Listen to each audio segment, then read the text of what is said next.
VSG's next chapter, Ready, Set, Chang. Galang and Maraño to Cherry Tigo.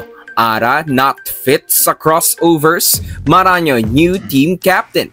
Good day ka-trending, this is Ron Michael, the voice artist of this channel. Ngunit bago natin yan pag-usapan ay huwag mong kalimutan mag-subscribe and click the notification bell para updated ka sa latest Pilipinas Bollywood trends. The Great Reveal. Iyan ang tema ng opisyal na pag-anunsyo ng Cherry Tigo crossovers ng kanilang pag-welcome kay former F2 outside spiker, UAAP Season 75 co-MVP at 3-time UAAP champions Ara Galang. The Cherry fam is thrilled to be part of your newest adventure. Iyan ang mensahe na ipinabot ng crossovers kay Ara para sa kanilang kumpirmasyon ng pag-transfer ni Galang sa panig ng Cherry. Ika ni Galang, ito ang unang pagkakataon na sasali siya sa isang team na iba talaga ang makakasama niya at wala siyang gaanong kakilala.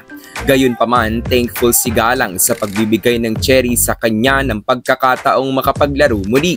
Excited na si Galang at aasahang magiging all-out si Ara at ayon sa kanya ay ibibigay niya ang kanyang best sa mga training at games at gagawin ni Galang ang lahat ng kanyang makakaya para makakontribute sa team.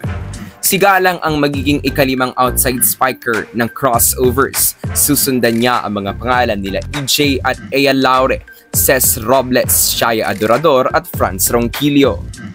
Subalit sa totoo lang kung inyong iisipin, not the best team to be with ang Cherry para kay Galang. Mapapaisip ka kung gaano natin kadalas makikitang maglaro si Ara next year, given na nakay Ea na ang isang OH slot ng Cherry. So agawan sila EJ, Ces, Shaya at Ara para dun sa magiging kadiagonal ni Ea. Dagdag pa dyan biro ng ilan, baka mas madalas pang nasa bench si Galang. Dahil maging sa service specialist role ng Cherry ay mayroon siyang kaagaw sa pwesto with Shaya Adorador. Pero sino nga ba naman tayo para pangunahan si Ara sa kanyang mga decision making? Subalit ito ay opinion lamang ng aming mga writers dahil mas maganda sana kung napunta si Galang sa koponan na mas magagamit ang kanyang skills katulad na lamang ng Next Led Chameleons. Sa totoo lang, mas kailangan ng crossovers ng isa or dalawang middle blockers para hindi na sila magkaroon ng game na gagamitin nila si Mylene Paat bilang middle blocker dahil nasasayang yung pamatay na skills ni Paat kapag siya ay opposite hitter.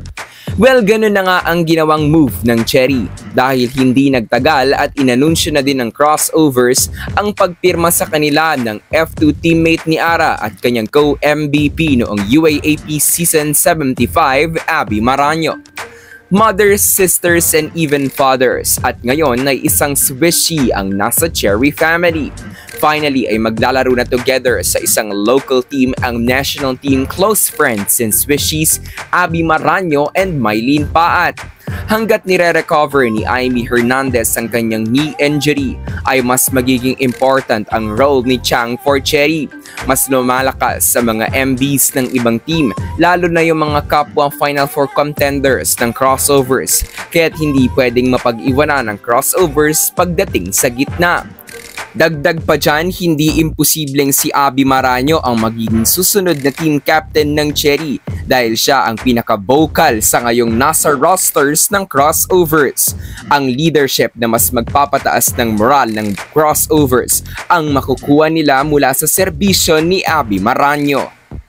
Sa pagpasok ng Swag Queen sa Cherry, magiging exciting dito yung baka crossovers na ang pinakamaangas na team sa susunod na taon sa pagsasama-sama ng mga players na may malakas na presensya sa loob at matindi makipag-angasan. Kaya naman sa pagbabalik ng torneo sa Pebrero, bukod sa skills ay kailangan ng isang team ng mental toughness kapag makakalaban nila ang crossovers. Dahil once napapikon ka sa mga taunting nila Ea, Abby, Mylene, Sarina at iba pa, baka maging off na ang maging laro ng mga players or kung sino man ang makakatapat ng Cherry Tigo. Masaya tayong nakahanap ng bagong tahanan sila Abby Maraño at Ara Galang. And with that, welcome sa Cherry Tigo crossovers Maraño and Galang. So that's it for today's video ka-trending. Do not forget to subscribe and click the notification bell para updated ka sa latest ganap ng women's volleyball sa Pinas. Thanks for watching. Bye for now!